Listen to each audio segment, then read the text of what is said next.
बात आप कह रहे हैं सर, मैं माफ कीजिएगा आपको रोक रही हूँ, बड़ी खबरें लगातार आ रही हैं सामने, लेकिन आप एक बहुत बड़ी बात आपने कही कि ये सिविल वॉर है और इस सिविल वॉर में टेररिस्ट ग्रुप का क्या काम। बहरहाल हमास के खिलाफ कई देशों में विरोध लगातार प्रदर्शन हो रहा है, विरोध प्रदर्शन हो रहा है और इजरायल की कार्रवाई का समर्थन भी किया जा रहा है।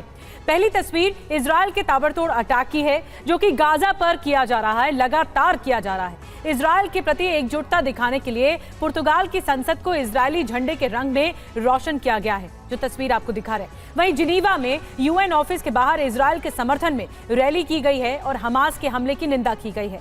हमास के हमले में मारे गए इजरायल के लोगों को हंगरी में श्रद्धांजलि भी दी गई है। तो ये 4 तस्वीरें बताने के लिए काफी हैं कि इजरायल के प्रति समर्थन बढ़ता जा रहा है और हमास के खिलाफ निंदा और आलोचना बढ़ती जा रही है और इसके खिलाफ प्रदर्शन हो रहे हैं।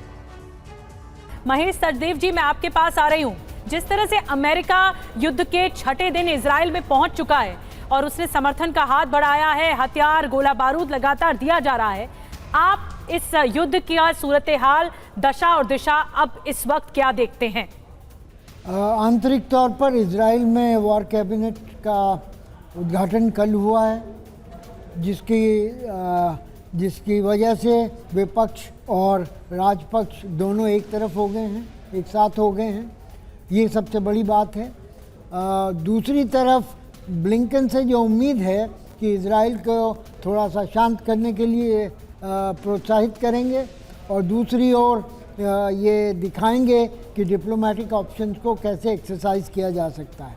इजिप्ट और कतर से अलग अलग तरह से मध्यस्थता की बातें हो रही हैं और बाकी देशों से जिनसे कि या तो हमास को मदद मिल सकती है, कुमुक मिल सकती है, या पास पड़ोस के देशों को फ्रंट को उकसाया जा सकता है, उनको शांत करने के लिए पक्षों का इस्तेमाल हो रहा है। जैसे लेबनान हिजबुल्लाह को बताया जा रहा है कि शांत रहिए, तो उसी तरह से सीरिया को कहा जा रहा है परोक्ष रूप से, और जॉर्डन में ये मीटिंग हो रही है जिसके साथ बॉर्डर है इजराइल का, कि वहाँ पर भी ऐसी बातें ना हो।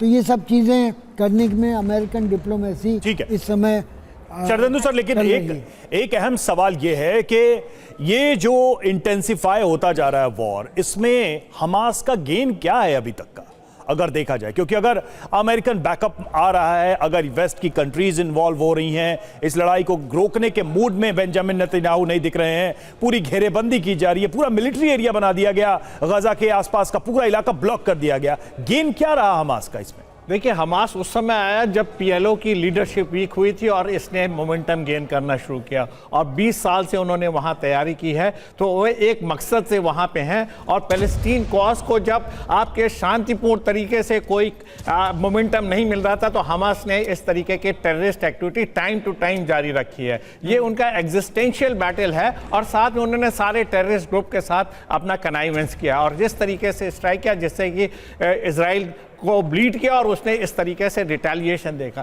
ये देखिए लॉन्ग ड्रॉन प्रोसेस है, इसको एक दिन में सॉल्व नहीं किया जा सकता और हमास को एलिमिनेट करना, मैं बार बार कह रहा हूँ, इतना आसान नहीं होगा क्योंकि वो आम पॉपुलेशन में मिलजुल चुके हैं। गाजा पट्टी में हर घर में एक हमास का सैनिक है और जिस तरीके से वहाँ स्ट्राइक हो रही है और जिस तरीके से अब तो ह्यूमैनिटेरियन एड भी वहाँ नहीं है, उसको कट ऑफ किया जा चुका है, सीज किया है, तो ये उसके लिए पूरी तैयारी हो चुकी थी। लेकिन जो इजराइल बोल रहा है कि हम ये सिविलियन को इंजरी नहीं करेंगे और हमास को अटैक करेंगे, और अमेरिका ने भी बोला है कि सिविलियन की इंजरी नहीं होनी चाहिए, लेकिन ये है कैसे पॉसिबल? एक तरफ आप पूरी तरीके से सीज करते हैं, एयर स्ट्राइक करते हैं और 2000-3000 एयर स्ट्राइक करते हैं, आप मिस्र का बॉर्डर सील कर देते हैं, ब्लॉकेड आपने पूरा लगा रखा है, एयर स्ट्राइक कर रहे हो, तो कैसे आप सिविलियन को बचाओगे?